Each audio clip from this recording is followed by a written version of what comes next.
মাসুদ ভাই, আপনাকে দিয়ে শুরু করতে চাই। এই ঐক্য শব্দটা নিয়ে ইদানিং অনেক কথাবার্তা হচ্ছে।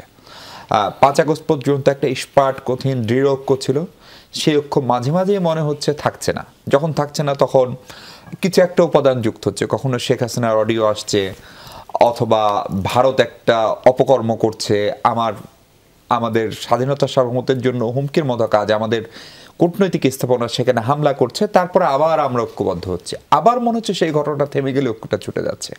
উমামা এখানে আছেন, উমামার কয়েকদিন আগে যখন 3 কলেজের গন্ডগোল, তখন সর্বদলীয় সব ছাত্র সংগঠন একসঙ্গে বসে তার একটা সংহতি সপ্তাহ পালন করলেন। তারপর আজকে আবার যখন তারা একই ইস্যুতে সমাপনী শেষে বসতে গেলেন, তখন আবার ছাত্র দল এবং বাম দলগুলো সেখানে সাড়া দেয়নি। আমাদের এই যে ঐক্য নিয়ে অনৈক্যের সুর, সেটাও কি অনেক সুযোগ সুবিধা করে দিচ্ছে, বিশেষ করে প্রতিবেশী যখন ভারতের মতো একটি বড় দেশ? দেখেন, এটা তো মানে এইবারে যে ঘটনাকে নিয়ে আলোচনাগুলি হচ্ছে এত কিছু, এটার পেছনে এটার কারণ। যেমন ধরেন, আমি গত 2-3 দিন ধরে আমি খুব খেয়াল করছিলাম যে ভারত এমনটি করছে কেন। এর পেছনে কিন্তু ভারতের কিছু অভ্যন্তরীণ রাজনীতি আছে। একদম।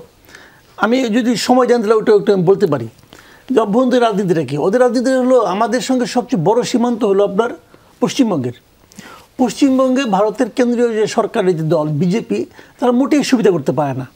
কেন পারে না? না পারার কারণ হলো ওখানে প্রায় 27% ভোট হলো মুসলমান। এই মুসলমান ভোট তারা একটাও পায় না।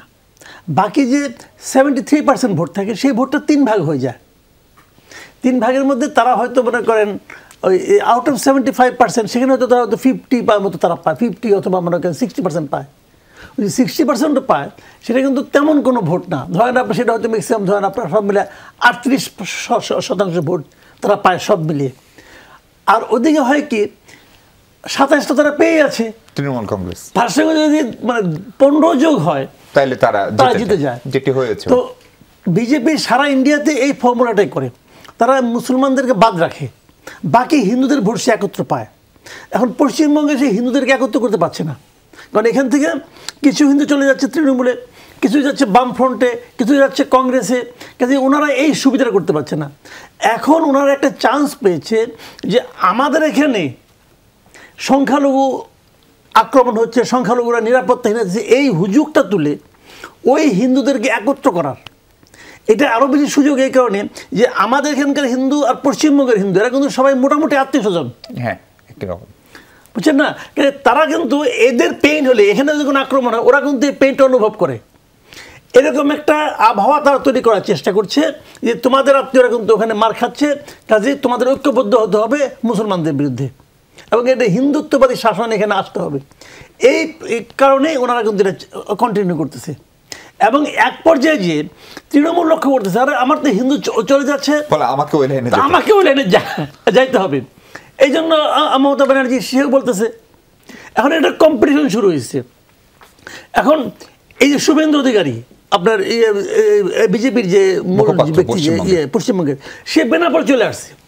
বেনাপোল চলে এসে বলতেছে আলু রপ্তানি বন্ধ করতে হবে। 3 দিন সময় দিলাম, 3 দিন পরে আমরা কিছু আর এখানে হুমকি দিয়েছে সব ধরনের বাণিজ্য। কোশ্চেনটা হলো, এখান থেকে যে রপ্তানিটা হচ্ছে, এই রপ্তানি কি পশ্চিমবঙ্গ করতেছে? নো, সেন্ট্রাল গভর্নমেন্ট করতেছে। তো সেন্ট্রাল গভর্নমেন্ট তো তোমার লোক, তাকে বলো তোমার বেনাপোলে আসতে হয় কেন? আর দরকার নেই তো। তাহলে সে বেনাপোলে আসছে কি লোকগুলিকে দেখানোর জন্য, এই হিন্দুদেরকে দেখানোর জন্য। সিম্পল তাদের একটা পলিটিক্স। আচ্ছা, তাদের আরেকটা পলিটিক্স আছে। আরেকটা পলিটিক্স হলো, প্রতিবেশী দেশ হিসেবে বাংলাদেশ তাদের খুবই অনুগত ছিল।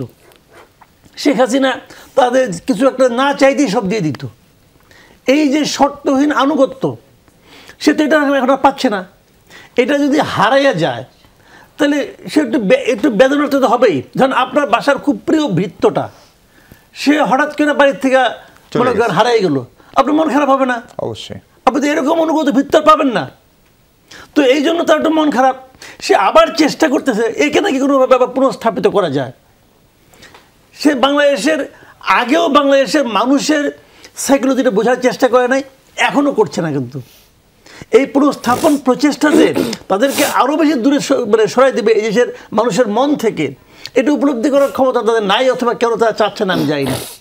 এই দুটার সম্মিলিত প্রয়াস। এবং সেই দলের যারা অনুসারী, তারাও কিন্তু এখন এটা আমার কাছে খুব বিস্ময়কর ঠেকছে। যেমন আমি দুটো জিনিস আমার কাছে বিস্ময়কর ঠেকছে। একটা হলো যে আওয়ামী লীগ এই যে আমাদের এখানে যে মনে করেন হিন্দুত্ব নিয়ে যে ইন্ডিয়ান যে প্রচারণাগুলি চলছে, আমাদের এখানে যে হুজুগ চলছে এবং আমাদের দেশে যে নিরাপত্তা হুমকির মুখে পড়ে যাচ্ছে ক্রমাগত, এই বিষয়টা আওয়ামী লীগ কি এনজয় করছে? এটা আমি বুঝতে পারছি না। প্রতিবাদ তো করে নাই না, আমি ওদের ঠিক আছে, ওরা কেউ বাইরে আসতে পারে না মানলাম, শেখ হাসিনা নাই, অন্য অন্য নেতৃবৃন্দ নাই, তাদের চুরি চামারির কোনো শেষ নাই, তারা হয়তো ভেবেছে এই সময় গেলে পরে পাবলিকে মাইট টাইর খাইতে হবে, এই জন্য তারা হয়তো কিছু আসে টাসে না, এটাই মেনে নিলাম যে আওয়ামী লীগ তারা সরাসরি আসতে পারছে না। কিন্তু আওয়ামী লীগকে এই দেশের মানুষকে আসলেই তাদের কোনো প্রয়োজন নাই। যদি থাকতো তাহলে আপনি বলেন অন্য কিছু না হোক, তাদের তো সোশ্যাল মিডিয়া আছে, তাদের তো ফেসবুক পেজ আছে, তাদের তো ওয়েবসাইট আছে, তারা তো ওখানেও তো তোমাকে বলতে পারতো, ওখানে তো বলতে পারতো এই কাজগুলি ভারতের মিডিয়াগুলো ঠিক করছে না, এই সমস্ত মানে মিথ্যা প্রোপাগান্ডা চালানো ঠিক হচ্ছে না, বলতে পারতো। তারা বলছে না। তার মানে কি তারা আসলে এটাকে সাপোর্ট করছে, এবং এই যে সাপোর্ট করার মানসিকতাটা, তাহলে আপনি এখানে কীভাবে ঐক্যটা আশা করেন? আমাদের দেশে তো অনেক আওয়ামী লীগের সাপোর্টার আছে, এখন তারা যদি তাদেরকেও বুঝায় না এটা ঠিকই হচ্ছে, আপনি বলছেন যে এখানে সাম্প্রদায়িক দাঙ্গা হচ্ছে, তো ওইখানে হিন্দু নাই, আওয়ামী লীগের মানে লোকজন নাই, ওরা তো দেখছে হচ্ছে না, তো কীভাবে বলেন আপনি এখন এটা কি বলবেন? ভাই আমরা আপনি জাতীয় স্বার্থের মধ্যে থাকতে চাই না।